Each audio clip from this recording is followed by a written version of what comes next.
Hi Miya. Hi. ഇന്ന് മിന്നു എവിടെ? ഞാനും മിന്നുനെ നോക്കായിരുന്നു. നിങ്ങൾ രണ്ടാളും കൂടി സംസാരിച്ചു നിൽക്കാന്നല്ലേ ഞാൻ കരുതിയത്. ഞാനിന്ന് മിന്നുവിനെ കണ്ടിട്ടേ ഇല്ല. ഹായ് ചങ്ങാതിമാരെ. മിന്നു ഇത് എവിടെ പോയിരിക്കായിരുന്നു? ഞാനും എന്റെ കുറേ ചങ്ങാതി തത്തകളും കൂടി ഒരു യാത്രയിലായിരുന്നു. ഞങ്ങൾ പറന്ന് കാട്ടിലെത്തി. അതെന്തിനാ കാട്ടിൽ പോയത്? തേൻ കുടിക്കാൻ. ഇവിടെ കിട്ടുന്ന സാധാരണ തേനൊന്നല്ല, നമ്മൾ ഇതുവരെ കാണാത്ത കുറേ പൂക്കളുടെ തേൻ കാട്ടിൽ പോയപ്പോ ഞാൻ കുടിച്ചു. എന്നിട്ട് മിന്നു ഞങ്ങൾക്ക് എന്താ തേൻ കൊണ്ടുവരാത്തെ? ഞാൻ എങ്ങനെയാ തേൻ കൊണ്ടുവരാ? ഞാനൊരു തത്തയല്ലേ. എനിക്ക് നിങ്ങളെ പോലെ ഭരണിയിലും പാത്രത്തിലും ഒക്കെ തേൻ കൊണ്ടുവരാൻ പറ്റുമോ? പക്ഷേ ഞാൻ തേനിനെ പറ്റി കുറേ കാര്യങ്ങൾ മനസ്സിലാക്കി. അതെന്തൊക്കെയാ? കാട്ടിൽ തേനീച്ചകളാ പൂക്കളിൽ നിന്നും തേൻ ശേഖരിക്കുക. ഇവ ശേഖരിക്കുന്ന തേൻ ആദിവാസികളാണ് നാട്ടിലെത്തിക്കുന്നത്. അങ്ങനെ കാട്ടിൽ നിന്ന് തേനെടുത്ത് നാട്ടിൽ കൊണ്ടുപോയി വിൽക്കുന്ന കുറെ ആദിവാസികൾ ഇപ്പോഴും ഉണ്ട്. പിന്നെ ഇവർക്ക് തേൻ ശേഖരിക്കാൻ ചില പ്രത്യേക മാസങ്ങളുണ്ട്. അതേതൊക്കെ മാസങ്ങളാ? അതൊക്കെ മലയാള മാസങ്ങളാ. ചിങ്ങം കന്നി മാസങ്ങളിൽ ഉയരമുള്ള മരങ്ങളിൽ നിന്നെടുക്കുന്ന തേനിന് ഒരു പ്രത്യേക പേരുണ്ട്. അതെന്താ? പേരെന്താന്നറിയോ? കൊമ്പൻ. ഇനി മീനം മേട മാസങ്ങളിൽ പാറക്കെട്ടുകളിൽ നിന്നെടുക്കുന്ന തേനിന് കോലി എന്നാ പറയാ. അതുപോലെ ഇടവം മിഥുനം മാസങ്ങളിൽ ശേഖരിക്കുന്ന തേനാണ് ചെറുതേൻ. താമരപ്പൂക്കളിൽ നിന്ന് മാത്രം എടുക്കുന്ന തേനിന് ഒരു പേരുണ്ട്. എന്താന്നറിയോ? ഇല്ലല്ലോ. അതാണ് താമരത്തേൻ. താമരത്തേന് നല്ല രുചിയാ, പക്ഷെ കിട്ടാനും വിഷമാ. ഈ അറിവൊക്കെ മിന്നുന് എവിടുന്നാ കിട്ടിയത്? തുള്ളിക്ക് അറിവുകൾ കിട്ടുന്ന സ്ഥലത്ത് നിന്നും തന്നെയാ എനിക്കും കിട്ടിയത്. സത്യം പറയേ, ഇത് മിന്നുന്റെ കൂടെ വന്ന ചങ്ങാതി തത്തകൾ പറഞ്ഞു തന്നല്ലേ? അതെ. അല്ല, ഇവിടെ ഇങ്ങനെ തേനെ കുറിച്ച് പറഞ്ഞു നിന്നാ മതിയോ? തുള്ളിപ്പാഠം പഠിക്കണ്ടേ? അയ്യോ, അത് ശരിയാണല്ലോ. ഇന്ന് പുതിയൊരു അക്ഷരം പഠിക്കുകയല്ലേ മിന്നു? അതെ. അപ്പൊ തുള്ളിപ്പാഠം.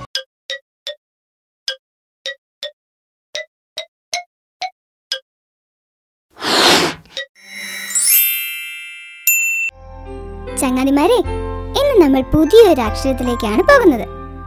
ഇന്ന് പരിചയപ്പെടാൻ പോകുന്ന അക്ഷരം ഏതാണെന്നല്ലേ? ഖ. ക കുടുംബത്തിൽ നാലാമനാണ് ഖ. ക, ഖ, ഗ എന്നിവയാണ് ഇതിനു മുമ്പുള്ള അക്ഷരങ്ങൾ. അപ്പോൾ ഇനി ഖ എഴുതി നോക്കാം. എ പോലെ തുടങ്ങി കോൺ ആകൃതിയിൽ താഴേക്ക് വന്ന് നേരെ വലത്തേക്കൊരു വര, പിന്നെ മുകളിലേക്കും. ഇതാ ഇങ്ങനെ. ഇതാണ് ഖ. ഒന്നുകൂടെ കണ്ടാലോ?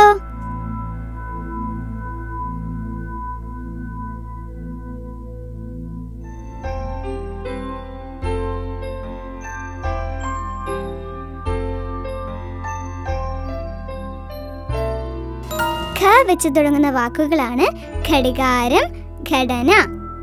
ഘടികാരം എന്ന് പറഞ്ഞാൽ ക്ലോക്ക് എന്നാണ് അർത്ഥം. ഇനി ചങ്ങാതിമാർ ഖ എഴുതി നോക്കി തുള്ളിയിലേക്ക് അയച്ചു തരണേ. തുള്ളി. പാഠം കഴിഞ്ഞു മിയ.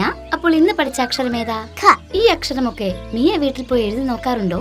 അത് ഞാൻ ആദ്യമൊക്കെ എന്നും എഴുതായിരുന്നു. പിന്നിപ്പോ സ്കൂൾ അടച്ചപ്പോ എഴുത്ത് നിർത്തിയോ? അയ്യേ, അത് പാടില്ല കേട്ടോ. ഒരിത്തിരി നേരം പഠിക്കാനും കൂടി നമ്മൾ മാറ്റിവെക്കണം. കളിക്കാൻ പിന്നെയും ഒത്തിരി സമയല്ലേ? അതെ അതെ, ഞാനും അങ്ങനെയാ ചെയ്യുന്നത്. മിന്നു എന്താ ചെയ്യുന്നത്? ഞാൻ കുറേ സമയം കളിക്കും, ബാക്കി സമയം ശ്രദ്ധയോടെ ഉറങ്ങും. ആഹാ, അപ്പോ അതാ നിന്റെ പരിപാടിയല്ലേ? ഞാനൊരു തമാശ പറഞ്ഞതല്ലേ മിയ? ഇന്നിപ്പോ തേനിനെ കുറിച്ച് കുറേ കാര്യങ്ങൾ ഞാൻ പറഞ്ഞു തന്നില്ലേ? അതാ ഞാനും പഠിക്കാറുണ്ട്. നല്ല കാര്യം. ഇനി അവധിക്കാലത്തും കുട്ടികൾ പഠിക്കാൻ പോയിരുന്നൊരു പള്ളിക്കൂടത്തെ കുറിച്ചാ പറയാൻ പോകുന്നത്. പള്ളിക്കൂടമോ? സ്കൂളിന് പറയുന്ന വേറൊരു പേരാണ് പള്ളിക്കൂടം. ഇന്ന് ഏത് പള്ളിക്കൂടത്തെ കുറിച്ചാ പറയാൻ പോകുന്നത്? ആ പള്ളിക്കൂടത്തിന്റെ പേരാണ് കുടിപ്പള്ളിക്കൂടം. കുടിപ്പള്ളിക്കൂടത്തെ കുറിച്ച് കുറെ കൂടി പറയാമോ തുള്ളി? ഇന്നത്തെ നഴ്സറിയുടെ പഴയ രൂപമാണ് കുടിപ്പള്ളിക്കൂടം. അക്ഷരം പഠിക്കാൻ എത്തുന്ന കുട്ടികളാവും കുടിപ്പള്ളിക്കൂടത്തിലെ വിദ്യാർത്ഥികൾ. പണ്ടത്തെ വലിയ വീടുകളുടെ വരാന്തയോ കളങ്ങളോ ഒക്കെ ആയിരിക്കും കുടിപ്പള്ളിക്കൂടമാക്കി മാറ്റുന്നത്. അവിടെ കുട്ടികൾ നിലത്തിരുന്ന് മണലിൽ അക്ഷരങ്ങൾ എഴുതി പഠിക്കും. മണലിൽ എഴുതിയോ? അതെങ്ങനെയാ? കുട്ടികളുടെ മുന്നിലെല്ലാം മണൽ പരത്തി വിരിക്കും. എന്നിട്ട് ആ മണലിൽ വിരൽ കൊണ്ട് കുട്ടികൾ അക്ഷരം എഴുതും. ഹായ്, അത് കൊള്ളാലോ. അപ്പോ അവരുടെ അവധിക്കാലത്തും ക്ലാസ് ഉണ്ടാവോ? അതുണ്ടാവും, പക്ഷെ ഉച്ചവരെ ക്ലാസ് ഉണ്ടാവും. അത് കഴിഞ്ഞാൽ കുട്ടികൾക്ക് ഇഷ്ടം പോലെ കളിക്കാലോ. അത് മതി. കുടിപ്പള്ളിക്കൂടത്തിൽ പഠിപ്പിക്കുന്ന ആളിനെ ആശാൻ എന്നാ വിളിക്കുക. സ്ത്രീ ആണെങ്കിൽ ആശാട്ടിന്ന് വിളിക്കും. സാറേന്നും ടീച്ചറേന്നൊക്കെ വിളിക്കുന്നതിന് പകരം ആശാനെന്നും ആശാട്ടിന്നൊക്കെ വിളിക്കാം അല്ലേ? അതെ അതെ, ഇങ്ങനെയൊക്കെ ആയിരുന്നു നമ്മുടെ നാട്ടിലെ കുടിപ്പള്ളിക്കൂടം. അപ്പോൾ ഇനി നമുക്ക് തുള്ളി വാർത്ത കാണാല്ലേ? ശരിയാ, ഇനി തുള്ളി വാർത്ത.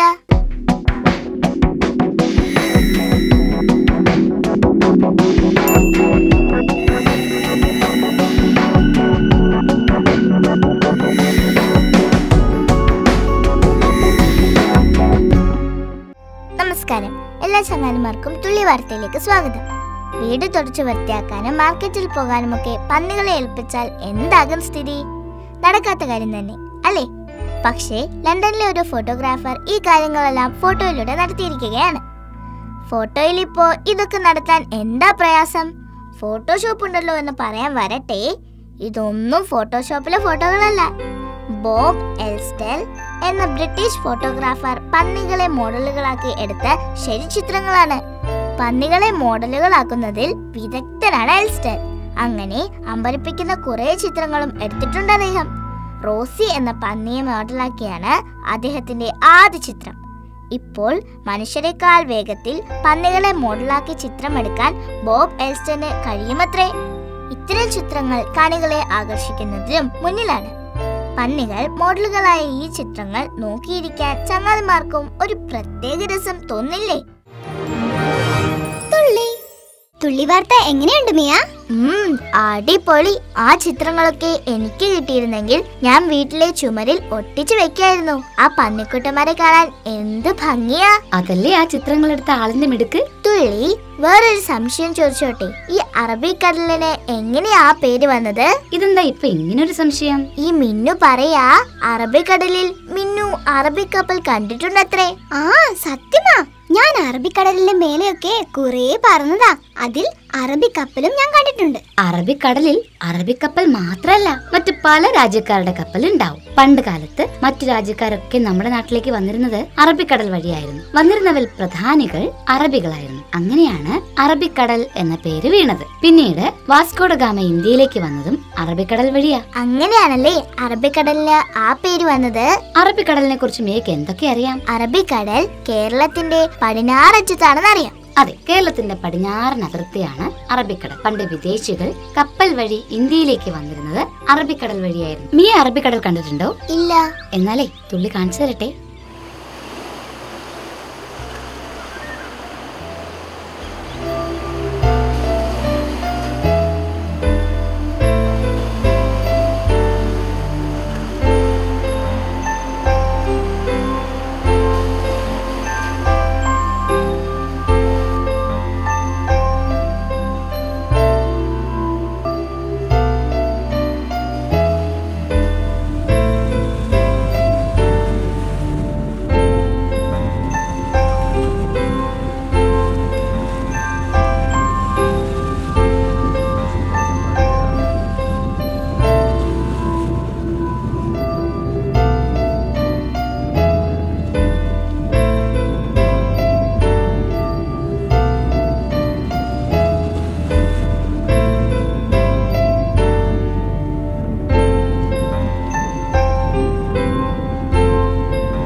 ഈ കാണുന്നതാണ് അറബിക്കടൽ. വളരെ വിശാലമായ ഈ കടൽപ്പരപ്പ് കണ്ടു നിൽക്കാൻ മനോഹരമാണ്. അറബിക്കടൽ കണ്ടല്ലോ, ഇനി തുള്ളി വര കാണാട്ടോ.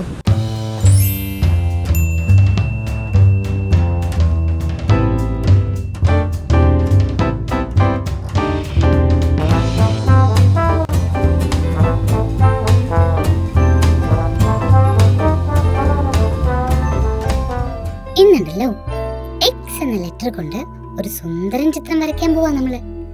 എന്താ വരയ്ക്കാന്നല്ലേ? അത് പറയില്ല, കണ്ടു തന്നെ മനസ്സിലാക്കിക്കോളൂ കേട്ടോ. ഏതായാലും ആദ്യം എക്സ് എഴുതാം. എങ്ങനെയാ എക്സ് എഴുതാ? ഇങ്ങനെയല്ലേ? ഇനി എക്സിന് താഴെ ഇങ്ങനൊരു റെക്റ്റാങ്കിൾ വരച്ചോളൂ.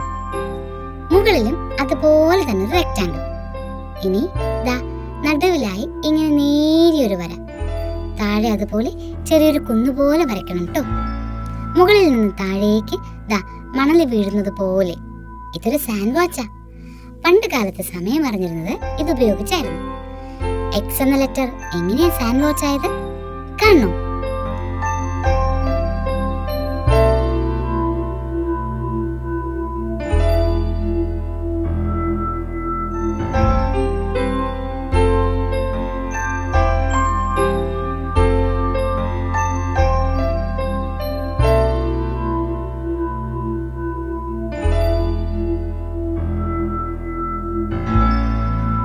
പണ്ട് കാലത്ത് സമയം അറിഞ്ഞിരുന്നത് ഇത് ഉപയോഗിച്ചായിരുന്നു. ഇത് അയച്ചു തരാൻ മറക്കുവോ കൂട്ടുകാരെ?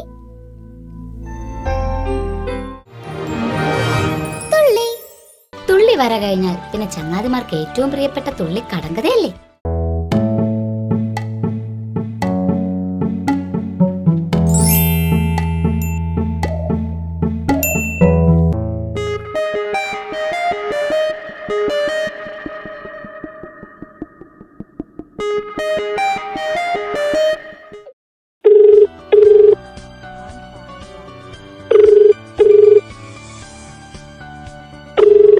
ഹലോ, ഹനീന ഉണ്ടോ?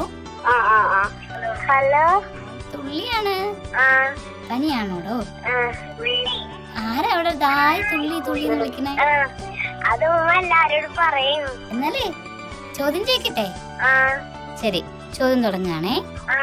ഇലയില്ലാത്ത വള്ളിയിൽ വെളിച്ചം തരും കായ.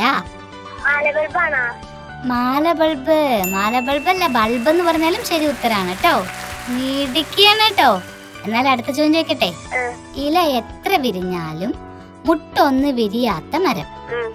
ഇത് നമ്മളെ സ്ഥിരമായിട്ട് ഉപയോഗിക്കുന്ന ഒരു സാധനത്തിന്റെ പേരാണ്. അതല്ലേ പറയണേ. മഴ വന്നാലാണ് ഈ കൃഷിയുടെ ആവശ്യം ഏറ്റവും കൂടുതൽ. കുട. ശരി ഉത്തരം. ഇനി അടുത്ത വീണ്ടും ഇലയെ സംബന്ധിക്കുന്ന ഒരു ചോദ്യം തന്നെയാണ്. ഇലയിൽ മുള്ളുള്ളോന്റെ തലയിൽ ഇലയുണ്ട്, തടിയിൽ തേനുണ്ട്. ഇതൊരു ഫ്രൂട്ടാണ്. നല്ല വലിയ ഫ്രൂട്ട്, നല്ല സ്വാദുള്ള ഫ്രൂട്ട്, മുള്ളുള്ള ഫ്രൂട്ട്. കരിമ്പല്ല, ഇലയിൽ മുള്ളുള്ള വേറൊരു ഫ്രൂട്ട്.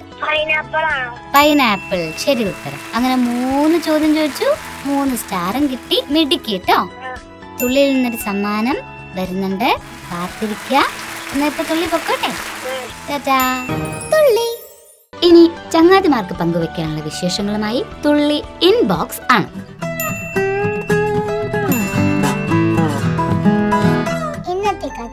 തിരൂർ ഫാത്തിമ മാത ഇംഗ്ലീഷ് മീഡിയം LPS സ്കൂളിൽ പഠിക്കുന്ന ഖദീജ ഇസയാണ് അയച്ചിരിക്കുന്നത്. തുള്ളിയും കൂട്ടുകാരെയും ഖദീജയ്ക്കും അനിയനും ഭയങ്കര ഇഷ്ടമാണെന്നും കടങ്കഥയും തുള്ളിവരയുമാണ് ഏറ്റവും ഇഷ്ടമെന്നും എല്ലാ ദിവസവും തുള്ളി കാണാനായി കാത്തിരിക്കാറുണ്ടെന്നും കടങ്കഥയിലേക്ക് വിളിക്കണമെന്നും ഒക്കെ ഈ കത്തിൽ പറഞ്ഞിട്ടുണ്ട്.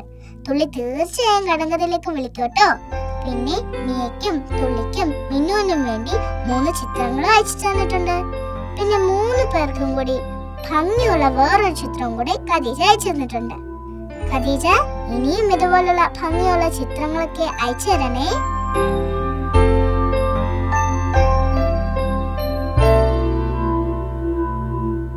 ഇനി അടുത്ത കത്ത് വായിക്കാം. ഇത് അയച്ചിരിക്കുന്നത് മലപ്പുറത്ത് നിന്ന് മിസ്ബ മുബാരക് ആണ്. തുള്ളിയിൽ നിന്ന് പല അറിവുകളും ലഭിക്കുന്നുണ്ടെന്നും തുള്ളി വാർത്തയും തുള്ളി കടങ്കഥയുമാണ് ഏറ്റവും ഇഷ്ടമെന്നും ഒക്കെ മിസ്ബ പറഞ്ഞിട്ടുണ്ട്. നല്ല കത്തല്ലേ മിസ്ബ? ഇനിയും ഇതുപോലുള്ള കത്തുകൾ തുള്ളിയിലേക്ക് അയച്ചു തരണേ.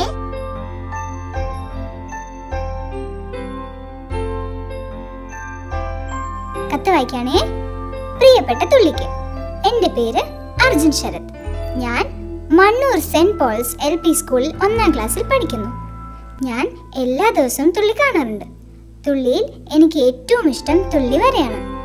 തുള്ളിക്ക് ആശംസകളോടെ അർജുൻ ശരത്. അർജുൻ ഇനിയും കത്തുകൾ അയക്കണേ. കത്ത് മാത്രല്ല, അർജുൻ ഒരു ചിത്രം കൂടി വരച്ചയച്ചിട്ടുണ്ട്. ഹായ്, മീനും ആമയും ഒക്കെ ഉണ്ടല്ലോ. നല്ല ചിത്രാണേ.